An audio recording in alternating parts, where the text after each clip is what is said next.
कुछ दिन पहले द इकोनॉमिक टाइम्स ने एक न्यूज कवर की थी, पूरा डिटेल उसका कवरेज था। उस कवरेज में बेसिकली हाईलाइट ये किया गया था कि बांग्लादेश से आने वाले जो इलीगल माइग्रेंट्स हैं यानी अवैध प्रवासी हैं, उनके लिए जो वेस्ट बंगाल है, वेस्ट बंगाल एक बहुत अच्छा, एक जिसको बोलते हैं ना, हॉटस्पॉट बन गया है। भैया वहां तो हमें जाना ही होगा। टाइटल था West Bengal a red carpet for Bangladeshis. मतलब कि बांग्लादेश से कोई हिंदुस्तान आना चाहता है तो उसके लिए एक रेड कारपेट वेलकम होगा। बांग्लादेश से आप सीधे वेस्ट बंगाल आ जाइए। अब जब वेस्ट बंगाल की बात हो रही है तो वेस्ट बंगाल की सरकार और उनकी मुख्यमंत्री ममता बनर्जी की बात होना तय है। आखिर में ऐसा क्यों है कि ममता बनर्जी बांग्लादेशी घुसपैठियों का समर्थन करती हैं? वो क्यों एसआईआर, जो कि अभी रिवीजन हो रहा है वोटर लिस्ट का, उसका विरोध कर रही हैं? वो क्यों इलेक्शन कमीशन के ऊपर सवाल उठाती हैं? और क्या जो अभी हालिया बिहार इलेक्शन का रिजल्ट आया है और बिहार में जिस तरीके से विपक्ष ने ये मुद्दा उठाया, यानी जो केंद्र के संदर्भ में जो विपक्ष है, यानी वर्तमान वहां की जो सरकार थी महागठबंधन, उन्होंने जो ये मुद्दा उठाया, उसके परिणाम जो सामने आए वो चौंकाने वाले तो हैं ही। अब ममता दीदी के लिए चैलेंज ये है कि किस पॉलिटिक्स पे आगे बढ़ा जाए, और जो राष्ट्रीय दल है उनके लिए चैलेंज ये है कि बंगाल में सरकार को, यानी अपने सत्ता को कैसे हम सत्ता में काबिज हो जाएं, उसके ऊपर मैं डिस्कशन यहां पे आपसे कर रहा हूं। नमस्कार, मेरा नाम नीरज पारिक है और आप देख रहे हैं Neeraj Parik official YouTube channel. First time हमारे साथ में है तो truth, insight and impactful content के लिए अभी सब्सक्राइब करें और जुड़ जाएं हमारे इस मिशन के साथ में। साथियों, तो ये चीज थीम तो एकदम आपके सबको क्लियर है। अब आप इस मैप को यदि आप थोड़ा सा गौर फरमाएंगे तो आप ये पाएंगे कि वेस्ट बंगाल का जो एक इंटरनेशनल बॉर्डर लगता है वो बांग्लादेश के साथ में है, और लगभग लगभग बहुत बड़ा हिस्सा आप यहां पे देख सकते हैं। अब बांग्लादेश के साथ में प्रॉब्लम ये है कि बांग्लादेश का जो अस्तित्व हुआ वो हिंदुस्तान की ही बदौलत हुआ, अदरवाइज ये ईस्ट पाकिस्तान कहलाता था और शोषणकारी जो कि पूर्वी पाकिस्तान की नीतियां थी उसका ये शिकार था। 70 के दशक में जब यहाँ पे मुक्ति वाहिनी का विचार शुरू होता है और यहाँ पे आजादी एक तरह से मिलती है, नया देश बन के खड़ा होता है इंदिरा जी की बदौलत, यहां से बहुत बड़ी तादाद में, मैं अवैध प्रवासी नहीं कह के भिखारी शब्द यूज करूं तो प्लीज बुरा मत मानिएगा, और बुरा जिनको लग रहा है उनको बुरा लगना भी चाहिए। तो भिखारियों का यहां प्रवेश हुआ, और वही साल आप देखेंगे कि 70 के दशक से ही भारत में महंगाई वाला जो शब्द था वो प्रचलन में ज्यादा आया, यानी महंगाई एक इन्फ्लेशन बहुत तेजी से बढ़ा था। अब यहां पे कुछ लोग खड़े हुए यार तो बुराई क्या है, वो लोग आ रहे हैं तो वो रिक्शा चलाते हैं तो तुम्हें हेल्प होती है, वो लोग आपके सिवरेज की सफाई करते हैं, वो लोग तो ऐसे काम करते हैं जो कोई करना पसंद ही नहीं करता। कुछ हमदर्द खड़े हुए। अल्टीमेटली क्या प्रॉब्लम थी कि ये जब लोगों की एंट्री हुई तो कहां पे वो आएंगे? उनके पास सबसे बड़ा इलाका वेस्ट बंगाल बचा था, वेस्ट बंगाल में इनकी एंट्री शुरू हुई। और डेमोक्रेसी में जो वोट बैंक पॉलिटिक्स होती है मेरे दोस्तों, बड़ी खतरनाक होती है, क्योंकि हेड काउंट्स वहां गिने जाते हैं। अब एक इंडियन पॉलिटिक्स का, या पॉलिटिक्स में थोड़ा सा तड़का यदि और लगे तो आप एक और चीज समझिए, जहां पे मल्टी पार्टी पॉलिटिक्स हो और मल्टी पार्टी में रीजनल यानी क्षेत्रीय पार्टियों का अस्तित्व आ जाए, आप नाप तोल लीजिए कि वहां पे कौन से एलिमेंट्स हावी होते हैं, कौन से मुद्दे वहां हावी होते हैं।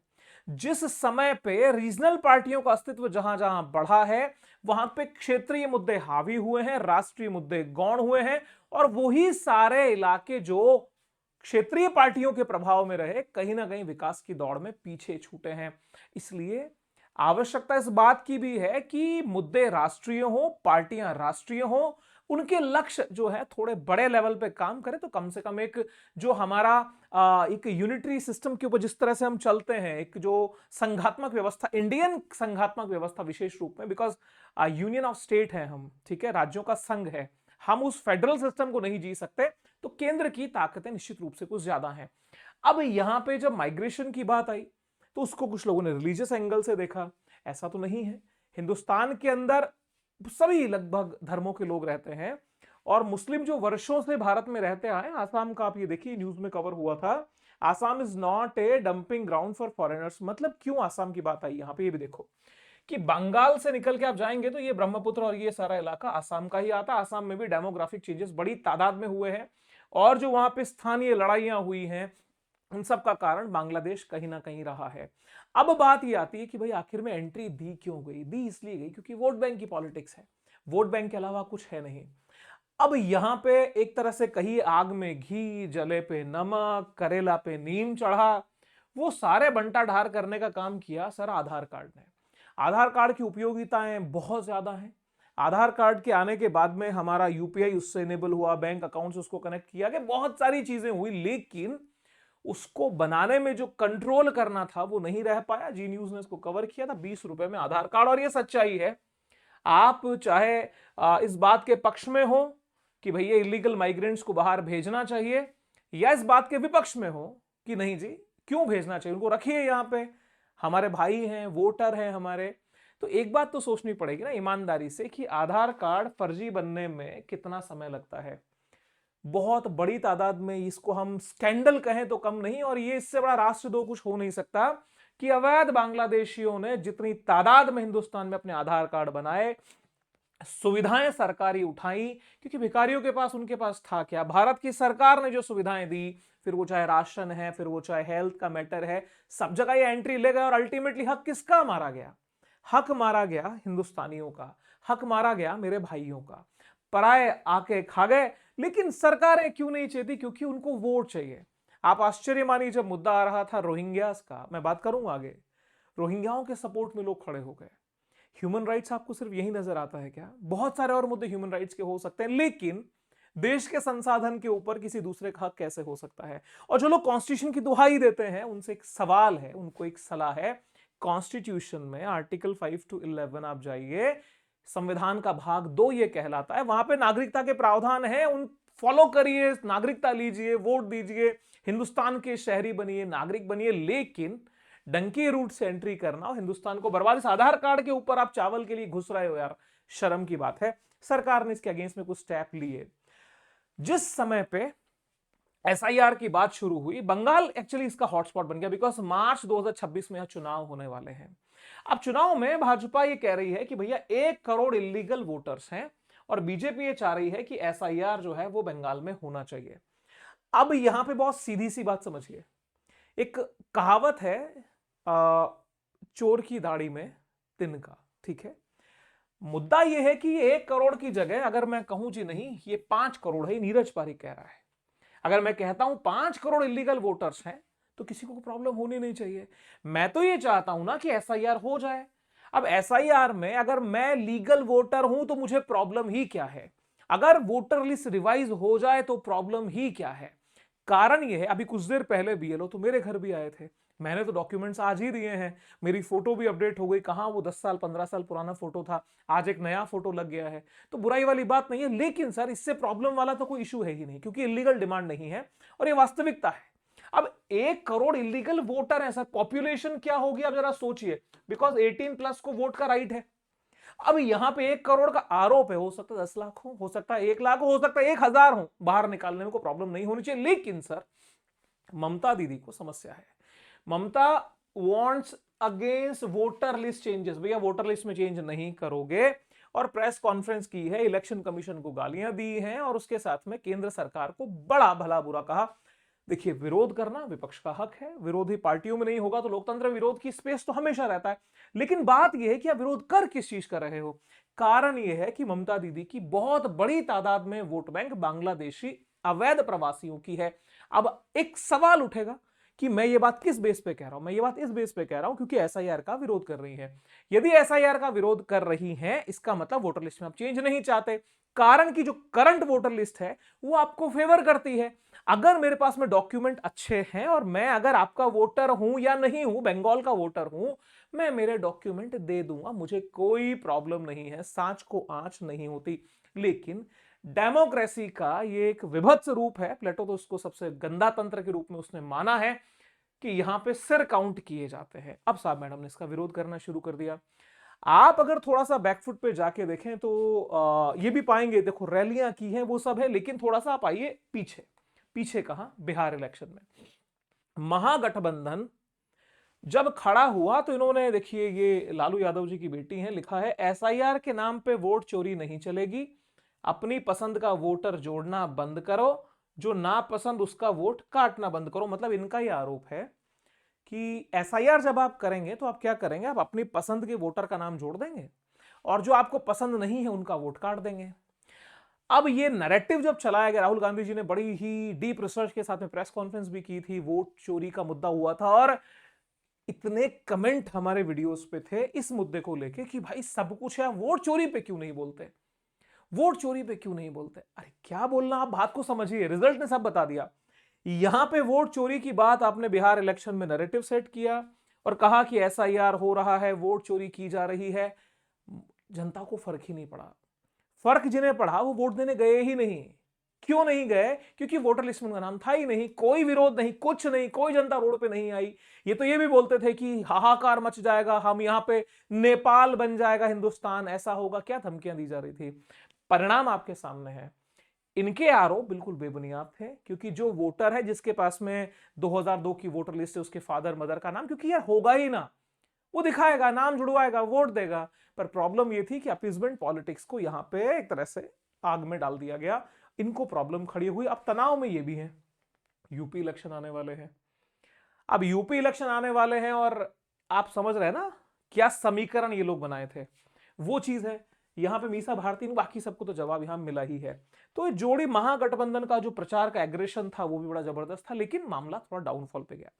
यहां पे ना मैटर से जुड़ता हुआ एक पक्ष में और खोलता हूं, क्योंकि जब व्हाट्सएप यूनिवर्सिटी से ज्ञान लिए हुए लोग खड़े होते हैं और एक बात बोलते हैं कि भाई वोटिंग का आप देखो, इतना बड़ा एनडीए को 202 सीट आई, महागठबंधन को 35, अदर 6 आए, 2020 के मुकाबले 80 सीटें बढ़ गई, यहां 79 घट गई। तो मतलब मामला गड़बड़ हो गया, क्योंकि वोट चोरी हुई है। क्यों हुई है? फिर ये आंकड़ा दिखाने लगते हैं ये कि भाई बीजेपी को 20% वोट मिला सिर्फ, और 20% वोट लेके ये एनडीए वाले इतना कैसे आगे आए। इंडियन नेशनल कांग्रेस को 8% मिला, जेडीयू को 19% मिला, जनता दल रामविलास को 4.97 मिला और आरजेडी को 23% मिला। अब आप समझना सर एक बात को, आरोप यह है कि कांग्रेस को मिल रहा है 8.71%। बात को समझना, उनकी बुद्धि को मैं नमस्कार करता हूं और धन्यवाद भी देता हूं कि कम से कम इस विषय पे बोल पा रहा हूं उनकी वजह से। अब ये कहते हैं कि इनको कितनी, मेरे ख्याल में 5 या 6 सीट उनको मिली होगी, तो 8.71 पे 6 सीट मिल रही है। और रामविलास पासवान वाली पार्टी यानी चिराग पासवान वाली पार्टी को 4.97% वोट मिला और इनको लगभग 13-14 सीटें आसपास इनको मिली हैं। तो कह रहे हैं भाई वोट चोरी है। अरे भाई मूर्खानंदो, वैशाख नंदनो, बुद्धि को नीलाम कर चुके लोगों, थोड़ा समझो तो सही। कांग्रेस लड़ रही थी 60 सीटों पे, ये लड़ रहे थे लगभग 20 सीटों पे। अब 20 सीटों पे 4.97% टोटल वोट इनको मिला, ये 60 सीट पे ही 8%, 8.5% वोट लाए। कहां दिमाग गया? रही बात आरजेडी की, आरजेडी कितने सीट पे फाइट करी, बीजेपी ने कितनी सीट पे फाइट किया, कंपैरिजन करिए, आपको कंपैरिजन करना समझ में आ जाएगा। जेडीयू को 19.25 और 20.8 लगभग बराबर है, तो सीटें भी बराबर है। यही आंकड़ा सर बनता है। और वोट शेयर के हिसाब से देखें तो लगभग लगभग आप ये देखिए 46% एनडीए को गया और 37.9 महागठबंधन को गया। सीटों का बंटवारा उस हिसाब से हुआ। जो डेमोक्रेसी में वोटिंग पैटर्न के दो आयाम होते हैं, थोड़ा टेक्निकली जान लीजिए। एक होता है first past the post system, एक होता है प्रोपोर्शनल रिप्रेजेंटेशन सिस्टम। अगर हम प्रोपोर्शनल रिप्रेजेंटेशन सिस्टम में गए होते तो 46% वोट के हिसाब से 100 सीटों का आधार हम माने तो 47 सीट एनडीए को दे दी जाती, लगभग 38 सीट महागठबंधन को दे देते और 15 सीटें अदर्स को चली जाती। ये 100 सीटों के हिसाब से मैंने बताया है, ठीक है, उसके हिसाब से सरकार चलती। लेकिन सर एक सिस्टम होता है फर्स्ट पास द पोस्ट, मतलब आप अगर एक सीट के ऊपर हैं और 1 लाख वोटर 1 लाख है, टोटल लोग 15 खड़े हो गए। अब 15 में से जिसको सबसे ज्यादा वोट मिल जाएगा, मायना ये नहीं रखेगा कि वो टोटल का बहुमत प्राप्त करता है या नहीं करता, वो जीत जाएगा। पर खैर, अब उन व्हाट्सएप यूनिवर्सिटी से ज्ञान लिए वो सिर्फ जिनको शायद वोट भी नहीं पड़ा होगा, वो लोग कमेंट करते हैं अरे ये कैसा पॉसिबल है। भाई सरकार जहां बनती है वहां पे खुश हो जाते हो, जहां नहीं बनती वहां पे फिर अलग ही प्रकार के विवाद खड़े होते हैं, ये उचित नहीं है। आइए मुद्दे पे। Gyanesh Kumar chief election commissioner हैं भारत के। एसआईआर को लेकर के बड़ा ही इन्होंने अच्छे डिसीजन लिए हैं, क्योंकि टीएन शेषन साहब का नाम तो सुना ही होगा। वो जब आए थे तब भी सरकार में हलचलें मची थी, उन्होंने सुधार किए थे। सुधार का क्रम यहां भी है, वोटर लिस्ट अपडेट हो रही है। ममता बनर्जी का विशेष आक्रमण इन पे रहता है और बोलते हैं कि भैया ये तो आदमी हमें पसंद ही नहीं है। आज तक ने एक न्यूज कवर की है, आज की न्यूज है लगभग। इधर बंगाल में एसआईआर की हुई शुरुआत, उधर बांग्लादेश बॉर्डर पर लग गई भारी जमावड़ा। कारण यहां पे लिखा है, सोमवार सुबह रूपनगर थाना क्षेत्र के हकीमपुर चेक पोस्ट पर सैकड़ों लोग बांग्लादेश लौटने की कोशिश करते देखे गए। बताया यह जा रहा है कि लोगों में अफवाह फैल गई। क्या फैला सर? र्यूमर है, अफवाह फैली कि अवैध रूप से रह रहे लोग राज्य स्तरीय पहचान यानी एसआईआर शुरू हो गया है और इसी डर से लोग अपने वतन लौट रहे हैं। तो एसआईआर का डर कैसा? और दूसरी बात, ये तो अफवाह थी, ऐसी अफवाह फैलनी चाहिए। लोग फिल्टर हो रहे हैं, लोग जा रहे हैं। क्यों जा रहे हैं? क्योंकि लोग अवैध प्रवासी हैं, ये भिखारी हैं, गलत डॉक्यूमेंट से बैठे हैं, ममता बनर्जी के शरणागत लोग हैं ये, क्योंकि उनको वोट देते हैं।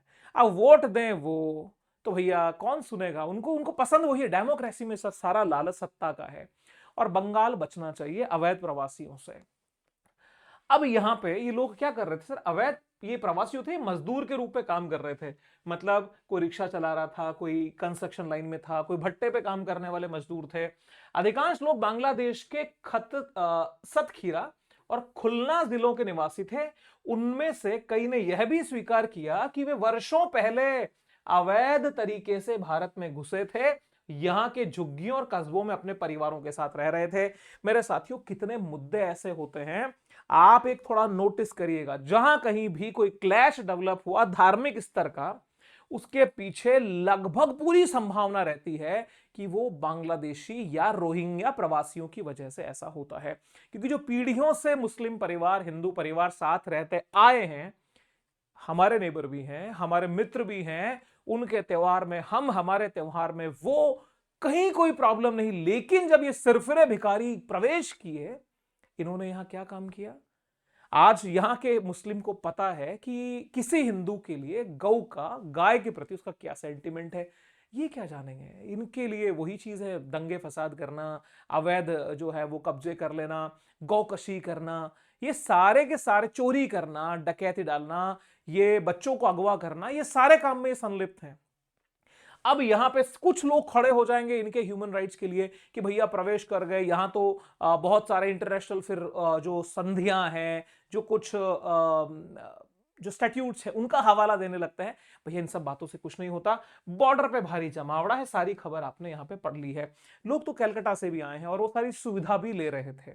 तो कुल मिलाकर के ये जो बांग्लादेशी प्रवासियों का, ये जो बांग्लादेशी घुसपैठियों का मुद्दा है, इस पे प्रत्येक भारतीय को, irrespective of religion, caste, creed, gender, देश को प्रथम रखते हुए आगे बोलना पड़ेगा और इस बात को प्रमाणित करना पड़ेगा कि भाई देख, आप यदि सच्चे हो, आपको डॉक्यूमेंट देने में कोई प्रॉब्लम नहीं होनी चाहिए। लेकिन अगर आप लुच्चे हो, टुच्चे हो या कहीं कहीं कच्चे हो, तो भाई आप गच्चा खा जाओगे, आपको देश छोड़ के जाना पड़ेगा।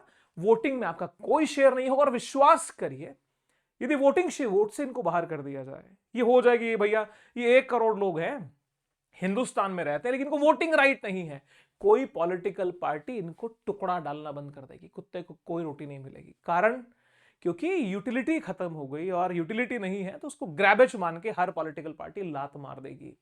यहां पर मैडम को आप जानते होंगे, दिल्ली की पूर्व मुख्यमंत्री रही हैं आतिशी। ये मैडम खड़ी हो गई थी दिल्ली के अंदर जब अतिक्रमण हटाया गया रोहिंग्यास के अगेंस्ट में। इन्होंने बोला था, CM Atishi questions Amit Shah on Rohingya settlement, की भैया इन भाइयों को कहां सेटल करोगे? कारण क्योंकि वोट देंगे। लेकिन हिंदुस्तान की जनता जागी है, राष्ट्रवादी विचार प्रबल हुआ है। आप हमारे हो, हमारे देश के हो, तो हम सब एक हैं, सब भाई हैं। वोटिंग तो राष्ट्र हित में होगी। और दिल्ली के अंदर क्या हुआ वो आपने देखा, बिहार आपके सामने प्रमाण है। लेकिन बंगाल की 294 सीटों में बहुमत के लिए 148 सीट चाहिए। मार्च 26 में इलेक्शन आ रहा है। टीएमसी वर्तमान में 225 सीट पे है, भारत भाजपा 65 पे है, अन्य 3 पे है। आप यहां पे एक बात समझिए, बंगाल के वोटिंग पैटर्न बड़ा डिफरेंट है। सत्ता में अगर कोई एक बार आता है, बहुत लंबा चलता है। ज्योति बसु आपके सामने इसके उदाहरण है, ममता बनर्जी इसका उदाहरण बन चुकी हैं। अब यहां पर तो सर जद्दोजहद थोड़ी भारी करनी पड़ेगी। कारण यह है कि बीजेपी को यदि यहां पे लीड लेनी है तो संघर्ष करना पड़ेगा। और ममता बनर्जी भी हार्डकोर पॉलिटिशियन है, अपना एकाएक इतना स्टैंड वो छोड़ने वाली नहीं है। तो देखिएगा क्या होता है। लेकिन हां, वोट की लड़ाई होनी चाहिए, अवैध वोटों के ऊपर बात नहीं होनी चाहिए। अवैध वोटों की कोई लड़ाई होनी ही नहीं चाहिए। अवैध है तो अवैध है, इलीगल सबके लिए इलीगल होता है। आपके विचार क्या है और बताइए कि जो डर है, पलायन हुआ है एसआईआर का डर, वो अच्छा है या बुरा है? हमारा उद्देश्य निश्चित रूप से यही है कि राष्ट्रवाद प्रबल हो, राष्ट्रीय एकता कायम हो, और अवैध जो अतिक्रमण होता है, फिर वो चाहे अवैध हिंदू प्रवासी क्यों ना हो, अवैध क्रिश्चियन प्रवासी क्यों ना हो, या तो अवैध मुस्लिम प्रवासी क्यों ना हो, ये मायने नहीं रखता है। साथियों, फिर मुलाकात किसी और वीडियो में। कमेंट बॉक्स ओपन है, जरूर बताइएगा। अगर आपको अच्छा लगा वीडियो तो आपके आशीर्वाद का मुझे इंतजार रहेगा। फिर किसी और वीडियो में आपसे मुलाकात करूंगा। Wish you very happy learning. See you soon. जय हिंद। Bye bye.